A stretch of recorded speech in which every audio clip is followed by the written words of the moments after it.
حضرت سید کبیر الدین کی بارات ماں نے روانہ کی. ماں کو خبر ملی کہ ڈوب گئی. ماں انتظار کر رہی تھی.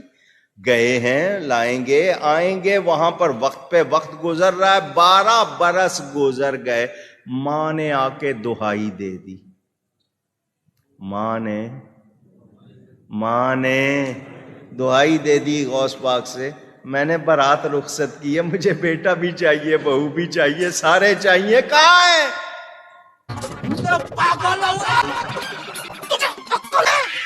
تو کیا بول رہی ہے؟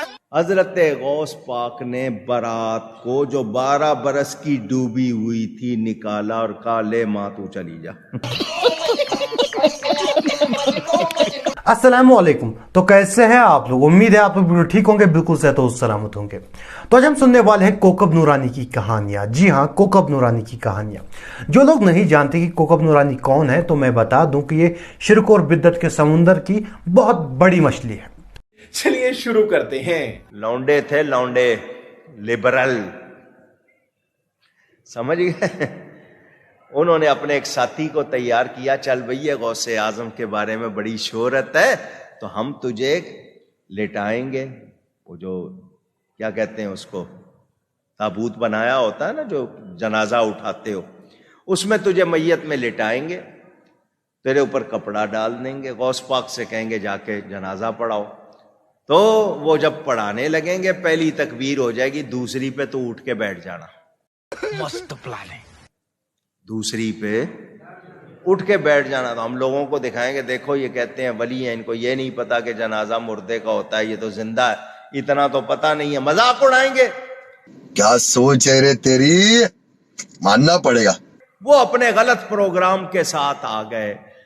آ کر غوث پاک سے کہا جی جنازہ ہے. فرمایا کسی کو کہہ دو پڑھا دے. کسی کو کہہ دو. وہ پروگرام بنا کے آئے تھے. نہیں جی حضرت آپ ہی سے پڑھوانا ہے اسی لیے تو یہاں لائے، ورنہ کہیں اور پڑھوا لیتے. آپ سے پڑھوانا ہے. فرمایا مجھ سے پڑھوانا ہے؟ ہاں جی. اچھا چلو پھر وضو کرو، صفیں بناؤ. چل. صفیں بن گئیں. آ گئے. جب صفیں بن گئیں اجازت لی جاتی ہے نا جنازہ پڑھا دوں. حضرت غوث پاک نے ان لڑکوں سے کہا میں عبد القادر اس کا جنازہ پڑھا دوں؟ نہیں. اتنے روب سے پوچھا کہ وہ تھوڑا سا گھبرا گئے، لیکن وہ تو پلاننگ کر کے آئے ہوئے تھے کہ جی پڑھائیے. اور میں پڑھا دوں؟ نہیں. وہ پھر تھوڑا سا گھبرائے، پھر نہیں جی پڑھا دیجئے. آپ نے تیسری بار پوچھا پڑھا دوں؟ اور میں کرو نیت. آپ نے اللہ اکبر کہہ کے نماز پڑھائی. 1 تکبیر، 2 تکبیر، 3 تکبیر، 4 سلام. پھر گیا لڑکا اٹھا. وہ تو طے تھا کہ دوسری تکبیر کے بعد اٹھ جانا ہے. آپ جنازہ پڑھا کے تھوڑا سا ہٹے، وہ کپڑا اٹھا کے دیکھ رہے ہیں. فرمایا میں نے پہلے پوچھا تھا میں عبد القادر پڑھا دوں؟ تو میں کہا تھا نا کسی اور سے پڑھوا لو. تم جو پروگرام بنا کے آئے تھے تو میں نے مردے کا پڑھایا ہے، زندہ کا نہیں پڑھایا ہے. جب میں نے تم سے پوچھا تھا نا پڑھا دوں، یہ ختم ہو چکا تھا. پرینک ہو گیا آپ کے ساتھ. وہ روئے پیٹے. فرمایا اب روتے پیٹتے رہو، کچھ حاصل. یہ بھائی اگر آپ کو پتا ہے وہ بندہ زندہ ہے، وہ بندہ ناٹک کر رہا ہے، وہ بندہ پرینک کر رہا ہے، تو سیدھے سے بول دو بھائی وہ بندہ زندہ ہے، وہ ناٹک کر رہا ہے، وہ ایکٹنگ کر رہا ہے. تو اسے بولو بھائی کیوں کر رہے ہو ایسا. اسے وہاں سے اٹھاؤ، کہو بھائی توبہ کر لو یار، ایسا مت کرو. مانتا اس نے گناہ کیا ہے، اس نے غلطی کی ہے، لیکن اتنی بڑی غلطی، اتنا بڑا گناہ نہیں کیا ہے کہ وہ واجب القتل ہو گیا. بات تو صحیح ہے. حضور صلی اللہ علیہ وسلم کے دور میں کچھ لوگوں نے اس سے بڑی گستاخیاں کی ہے، لیکن آپ صلی اللہ علیہ وسلم نے انہیں معاف کر دیا، کیونکہ معاف کرنا اسلام میں پسندیدہ عمل ہے. خیر سنتے ہیں اگلی کہانی. ایک عورت نے اپنا بچہ داخل کرایا. کچھ عرصے کے بعد ماں تھی، دیکھنے آئی، بچے کو دیکھا تو بچہ دال کھا رہا تھا جو لنگر میں پکی. وہاں سے اٹھ کے غوث پاک کے پاس آئی تو آپ مرغا کھا رہے تھے. کیا ظلم ہے. کیا کھا رہے تھے؟ اچھا ہڈیاں جو نکل رہی تھی توڑ نہیں رہے تھے، ان کو رکھتے جا رہے تھے. وہ دیکھ کے ماں سوچنے لگی میرا بیٹا دال کھا رہا ہے اور خود یہ مرغا کھا رہے ہیں. ماں تھی نا، خیال آیا، رک نہ سکی.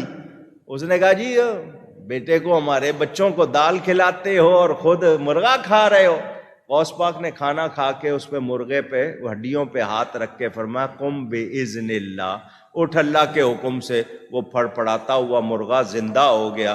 فرمایا جب تیرا بیٹا اس درجے کو پہنچے گا نا تب مرغا کھلائیں گے۔ یہ صحیح طریقہ ہے یار، ایک مرغا لاؤ، اسے حلال کرو، پھر پکاؤ، پھر کھاؤ، پھر زندہ کرو، پھر سے اسی مرغے کو لاؤ، پھر سے حلال کرو، پھر سے پکاؤ، پھر سے کھاؤ، پھر زندہ کر دو۔ ایک مرغے پہ نا پوری زندگی گزر جائے گی اور ہر دن مرغا ملتا رہے گا۔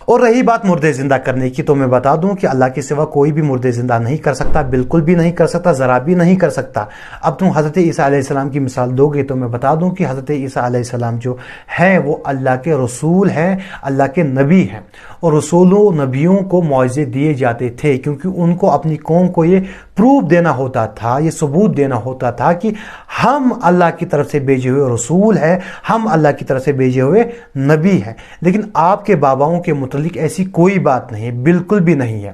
اور حضرت عیسیٰ علیہ السلام کے معجزوں کی تصدیق قرآن شریف کرتا ہے، حدیثیں کرتی ہیں، لیکن آپ کے بابا جو کراماتیں دکھا رہے ہیں، آپ کے بابا جو مردے زندہ کر رہے ہیں، ان کی تصدیق کون کرے گا؟ کس کو پتا کہ وہ سچ ہے یا جھوٹ ہے؟ ہم کرامات کے منکر نہیں ہیں، ہم کرامات میں مانتے ہیں، لیکن کرامات کا مطلب یہ نہیں ہوتا کہ آپ کے کنٹرول میں آ گیا۔ کرامات جو ہوتی ہیں وہ اللہ کے کنٹرول میں ہوتی ہیں، کسی بابے کے کنٹرول میں نہیں ہوتی۔ اور اگر مردہ زندہ کرنے کی کرامتیں کسی کے پاس ہوتی تو سب سے پہلے وہ صحابہ کے پاس ہوتی۔